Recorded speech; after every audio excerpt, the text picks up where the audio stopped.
falta de vontade de levantar da cama, dor, uma tristeza que não passa, depressão. Será que a doença que mais contribui para a incapacidade no mundo ainda é um tabu? Segundo a Organização Mundial da Saúde, a depressão tem afetado cada vez mais jovens na faixa entre 15 e 29 anos. Os números crescem. 322 milhões de pessoas pelo mundo possuem a doença. O Brasil é o país da América Latina que mais registra casos de pessoas com depressão.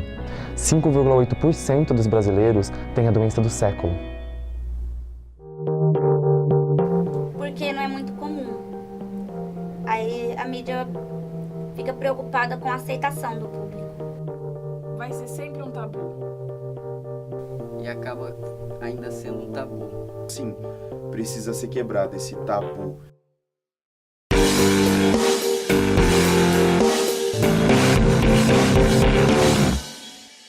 Eu sou Larissa Rodrigues Biasotti, tenho 19 anos, estudante de jornalismo e eu tenho depressão. Meu nome é Camila Souza, eu tenho 21 anos, sou professora de português e inglês e eu já sofri com a depressão. Eu acho que é sempre ter um peso acima de você.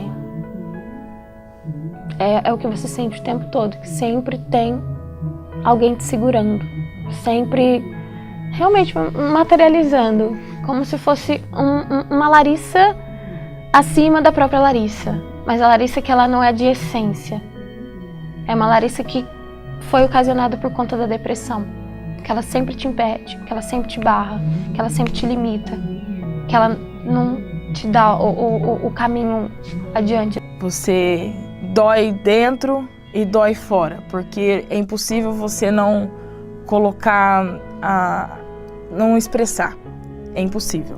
As pessoas vão olhar e vão ver que você está mal, realmente mal. A tristeza, ela é um sentimento humano, todo mundo tem, né? É quando algo que sai do nosso controle, ou que nos frustra, ou que nos constrange, vai aparecer, né? O que define para nós depressão, doença e depressão, sintomas de algo triste que acontece, é a interferência desses sintomas na funcionalidade da pessoa. Se eu tenho uma tristeza, mas eu consigo lidar com isso e ela passa e eu lido ao longo da minha vida com diferentes tristezas e vou, né, seguindo a minha vida, isso é normal. Agora, se aquela tristeza ela fica a maior parte do tempo, me causa prejuízo social, funcional, eu não consigo estudar, não consigo dormir, não consigo comer, tenho repercussões físicas, aí já sinaliza uma busca por uma ajuda médica, porque já é uma condição médica. Praticamente você implora para as pessoas que convivem com você. Eu preciso de ajuda. Todos os dias eu dizia, eu preciso de ajuda que eu não me sinto bem. Eu chorava, eu me arranhava, eu lembro que eu até arrancava cabelo e eu suplicava, eu preciso de ajuda. Qualquer coisa que acontecia, eu tinha vontade de entrar dentro de um buraco e ficar quieta.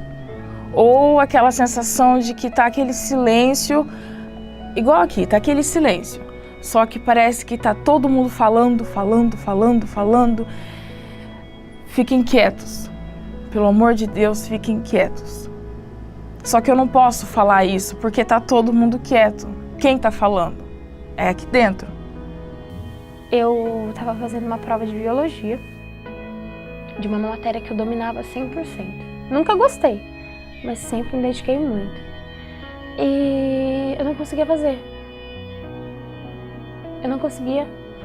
Eu travei. Mas eu travei. Eu não conseguia entender o que estava... Eu não conseguia. Aí eu realmente parei, comecei a tremer loucamente, tremia muito. E começa a ofegância, eu comecei a chorar desesperadamente e gritar. Falei, não consigo, eu não sou capaz, o que está acontecendo? Você vive crises todos os dias.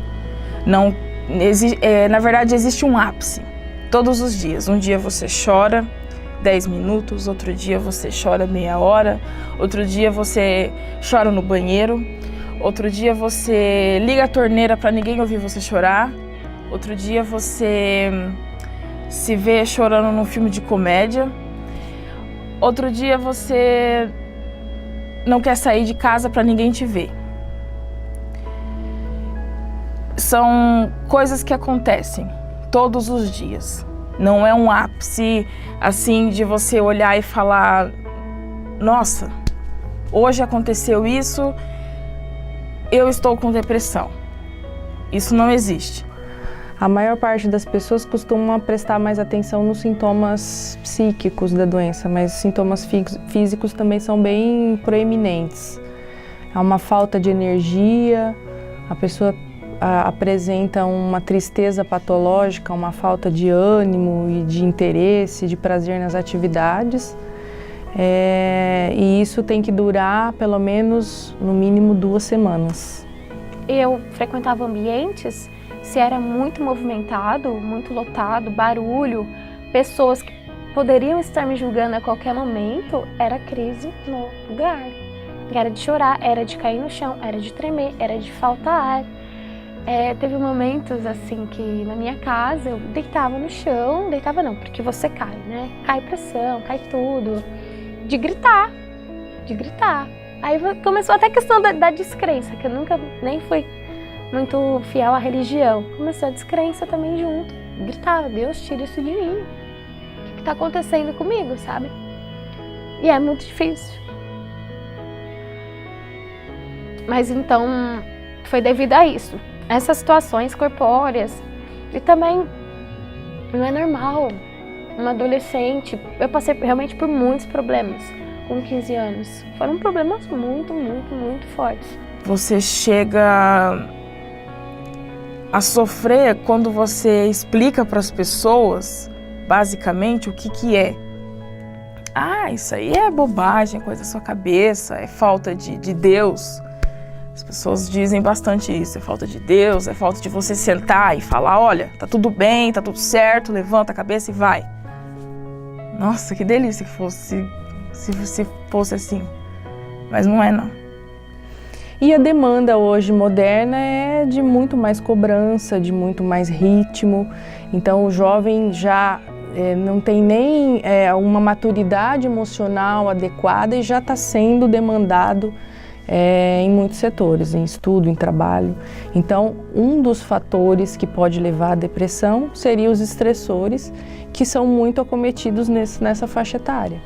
Jovens que já começam a estudar muito cedo, a ter muita cobrança, a formar família, enfim, tem demandas de trabalho, demandas emocionais, numa personalidade que ainda não está amadurecida, pode ser um dos fatores de risco para desenvolver depressão.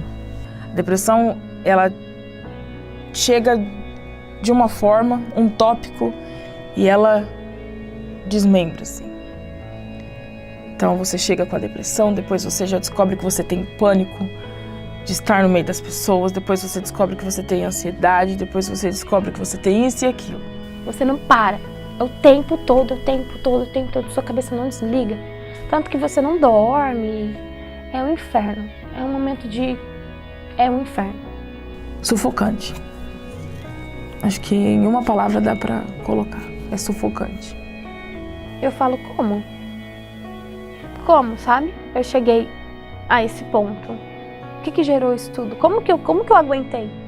É aquela coisa assim, dói muito quando é em mim, quando é alguém da minha família. Quando é no meu vizinho, no meu amigo, não sei se dói tanto. É frescura dele, é coisa da cabeça dele. Então, vai ser sempre um tabu. Se as pessoas não olharem ao redor, parar de olhar um pouco para dentro, porque isso pode acontecer com qualquer pessoa. Existem teorias que dizem de uma múltipla etiologia, múltiplas causas que podem levar à depressão. Fator genético está envolvido, história familiar positiva, se algum parente seu tem, a chance de você ter também é maior. A minha mãe, ela já passava por isso. E ela já está em tratamento assim há bastante tempo, mas ela praticamente está curada. Curada, né, que a gente fala. Nossa, sua vida é tão boa. Por que você é depressivo? Você não é depressivo, você tá com frescura. Sabe? É a questão do outro nunca conseguir olhar pro outro. Entende? É sempre a associação de que o meu problema é maior que o seu. Isso é pequeno para você. Isso é minúsculo diante do que o outro está passando, mas cada caso é particular. Então as pessoas sempre associam a isso, a tristeza, a banalidade. Eu cheguei no mínimo, eu cheguei no máximo. Eu fui no máximo de tentar cortar a minha vida e também de ofender pessoas que eu amo e chegar no mínimo de não acreditar em mim. Entende? Eu falo que nós, seres humanos, somos capazes de tudo que nós quisermos fazer na vida hoje. Sabe como é bom conseguir reproduzir isso? Sabe? Acreditar em você? Não é sempre que a gente consegue, mas é assim, depois que você passa tudo, que você vê que é capaz até mesmo de sair daquela condição.